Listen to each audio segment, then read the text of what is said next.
የሀገራችን ኢትዮጵያ 95 በመቶ መግቢያ የሆነው ጉሮሮ ሊዘጋ ነው። ዶናልድ ትራምፕ የሶስተኛ ዙር የስልጣን ዘመን ጠይቀዋል።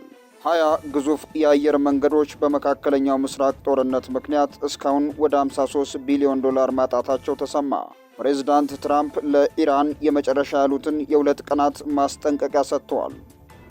ውድ የዱካ ኒውስ ቤተሰቦች የከበረ ሰላምታችን በያላችሁበት ይድረስ እያልን ቻናላችንን ላይክ፣ ሰብስክራይብ እያደረጋችሁ አብራችሁን እንድትዘልቁ በትህትና ጋበዝን።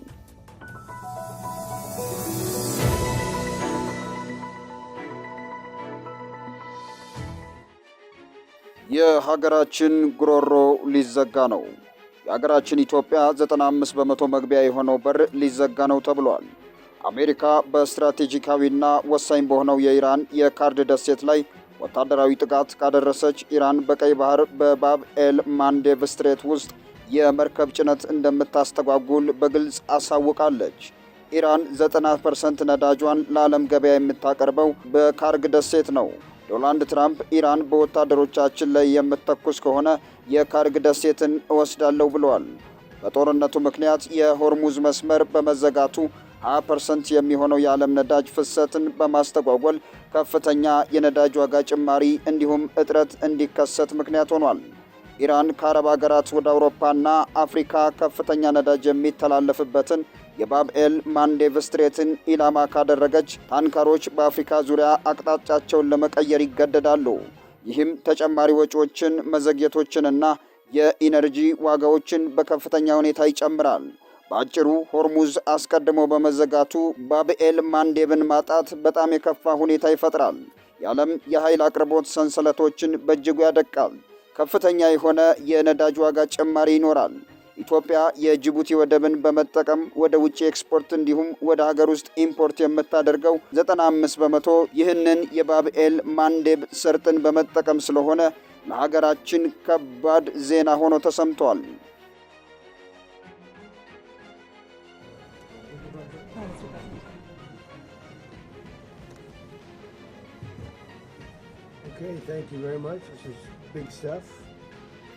ዶናልድ ትራምፕ የሶስተኛ ዙር የስልጣን ዘመን ጠየቁ። የአሜሪካው ፕሬዝዳንት ዶናልድ ትራምፕ የ2020 ምርጫ ተሰርቆብኛል በሚል ለዚያ ካሳ ይሆን ዘንድ ሶስተኛ የስልጣን ዘመን ሊሰጣቸው እንደሚገባ የሚገልጽ ጽሑፍ በገጻቸው አጋርቷል። ይህ ድርጊት በሀገሪቱ ሕገ መንግሥት ላይ ከፍተኛ ውዝግብ አስነስቷል። በአሜሪካ ሕገ መንግሥት 22ኛው ማሻሻያ መሠረት ማንኛውም ሰው ከሁለት የሥልጣን ዘመን በላይ ማገልገል አይችልም ይላል። ትራምፕ የ2020 ምርጫ ውጤት የተጭበረበረ መሆኑን ቢገልጹም የአሜሪካ ፍርድ ቤቶችና የፍትህ ሚኒስቴር ግን ምንም አይነት ተጨባጭ ማስረጃ እንዳልተገኘ ደጋግመው ገልጸዋል። ይህ የትራምፕ አቋም የዲሞክራሲያዊ ስርዓቱንና የሕግ የበላይነትን ገደብ የሚፈታተን መሆኑ ተገልጿል።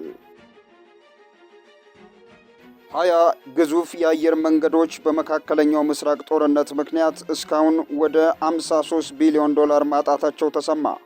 በአሜሪካን እስራኤልና ኢራን ጦርነት ሳቢያ በዓለም ላይ የሚገኙ 20 ግዙፍ የአየር መንገዶች ጦርነቱ ከተጀመረበት የካቲት ወር ጀምሮ 53 ቢሊዮን ዶላር የሚጠጋ የገበያ ዋጋ ማጣታቸውን የፋይናንሻል ታይምስ ዘግቧል። ዘገባው የአየር መንገዶቹን ዝርዝር ከማስቀመጥ ተቆጥቧል። አየር መንገዶቹ ይህን ያህል ከፍተኛ ሀብት ሊያጡ የቻሉት የነዳጅ ዋጋ በመናሩ፣ የጸጥታ ስጋት ባለባቸው ቀጠናዎች በረራዎች በመሰረዛቸው፣ የበረራ መስመሮች በመቀየራቸው ምክንያት መሆኑም ተመላክቷል። ይህ በዓለም አቀፉ የአቪዬሽን ዘርፍና በኢኮኖሚው እንቅስቃሴ ላይ ከፍተኛ መናጋት መፍጠሩ ተነግሯል። Tonight, President Trump giving Iran a 48-hour ultimatum amid escalating Iranian attacks on Israel. ፕሬዝዳንት ትራምፕ ለኢራን የመጨረሻ ያሉትን የ2 ቀናት ማስጠንቀቂያ ሰጡ። ትራምፕ ኢራን ሆርሙዝን በ48 ሰዓት ውስጥ እንድትከፍት በማሳሰብ አስጠንቅቀዋል። ኢራን የሆርሙዙን ሰርጥ በድጋሚ ካልከፈተች የኃይል መሠረተ ልማቶቿን ከትልቁ በመጀመር ሙሉ በሙሉ ከጥቅም ውጭ እንደሚያደርጉም ዝተዋል። ፕሬዝዳንቱ የአሜሪካ በሆርሙዝ ሰርጥ ለሚጓጓዙ የጦር መርከቦች የደህንነት ዋስትና እንደምትሰጥም በተናገሩበት ማግስት ኢራን ነዳጅ በጫኑ መርከቦች ላይ ጥቃት ፈጽማለች። በሰርጡ አጠገብ ተሰማርተው የሚጠብቁ የኢራን ሚሳይሎች ከፍተኛ ጉዳት ደርሶባቸዋል ብለው ነበር። የኔቶ አባል ሀገራትና የእስያ አጋሮቻቸውን የጦር ድጋፍ የጠየቁት ትራምፕ ከሀገራቱ አዎንታዊ ምላሽ ማግኘት አልቻሉም። ይህ የትራምፕ ማስጠንቀቂያ የተሰማው እስራኤልና አሜሪካ በጀመሩት ጥቃት ምክንያት ኢራን ሰርጡን መዝጋቷን የዓለም የነዳጅ ገበያ ላይ ተጽዕኖ መፍጠሩን ተከትሎ ነው ተብሏል። 5% የዓለም የነዳጅ ገበያ የሚሳለጥበት ይህ የሆርሙዝ ሰርጥ በመዘጋቱ ከፍተኛ የነዳጅ እጥረት ምክንያት አንድ በርሜል እስከ $120 እየተሸጠ ይገኛል። ለዚህም ዓለም አቀፍ የነዳጅ እጥረት ተጠያቂ የሆኑት ትራምፕ ሲሆኑ በራሷ በኢራንና በሩሲያ ላይ የጣሉትን የነዳጅ ማዕቀብ ለማንሳት ተገደዋል።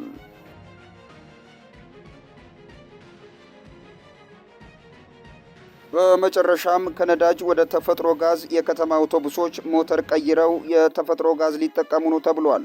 የከተማ አውቶቡሶች ሞተር በመቀየር ወደ ተፈጥሮ ጋዝ አጠቃቀም እንዲገቡ ለማድረግ እየተሰራ መሆኑን የነዳጅና ኢነርጂ ባለስልጣን አስታወቀ። የባለስልጣኑ ዋና ዳይሬክተር ደስታው መኳንንት ለአዲስ ዘመን ጋዜጣ እንደገለጹት ለነዳጅ እጥረት እንደ መፍትሄ እየተወሰዱ ያሉ አማራጮች ውጤታማነታቸው እየታየ ነው ብለዋል። በአሁኑ ወቅት በአዲስ አበባ የቤንዚን ሰልፍ የቀነሰው የኤሌክትሪክ መኪኖች በመበራከታቸው ምክንያት መሆኑን ጠቅሰው ቀጣዩ ምዕራፍ ወደ ተፈጥሮ ጋዝ አጠቃቀም መግባት መሆኑን አብራርተዋል። ለዚህም በቅርቡ በቃሊቲ በአዳማና በድሬዳዋ የጋዝ ማደያዎች ሥራ እንደሚጀምሩም አስታውቋል። እንደ ዋና ዳይሬክተሩ ገለጻ የከተማ አውቶቡሶችን ሞተር በመቀየር ወደ ተፈጥሮ ጋዝ ማስገባት በዘርፉ ላይ ትልቅ እፎይታ ይፈጥራል ብለዋል። ከ3 ዓመት ተኩል በኋላ ደግሞ የሀገር ውስጥ የነዳጅ ማጣሪያ ግንባታ ሲጠናቀቅ 80% የሚሆነውን የሀገር ውስጥ ፍላጎት መሸፈን እንደሚቻል ገልጸዋል። ለዚህም ጋዝ የማምረትና ኤሌክትሪክ የማመንጨት ፕሮጀክት በቢሊዮን ዶላሮች በጀት ሥራ መጀመራቸውን አስታውሰዋል። ትልቁ የባለሥልጣኑ ግብ ቁልፍ የኢኮኖሚ ዘርፎችን በነዳጅ እጥረት እንዳይቆሙ ማድረግ መሆኑን የጠቀሱት ዶክተር ደስታው በተለይም የሲሚንቶ ፋብሪካዎች፣ የኤክስፖርት ኢንዱስትሪውንና የኮሪደር ልማት ፕሮጀክቶች በትኩረት ክትትል እየተደረገላቸው መሆኑን ገልጸዋል።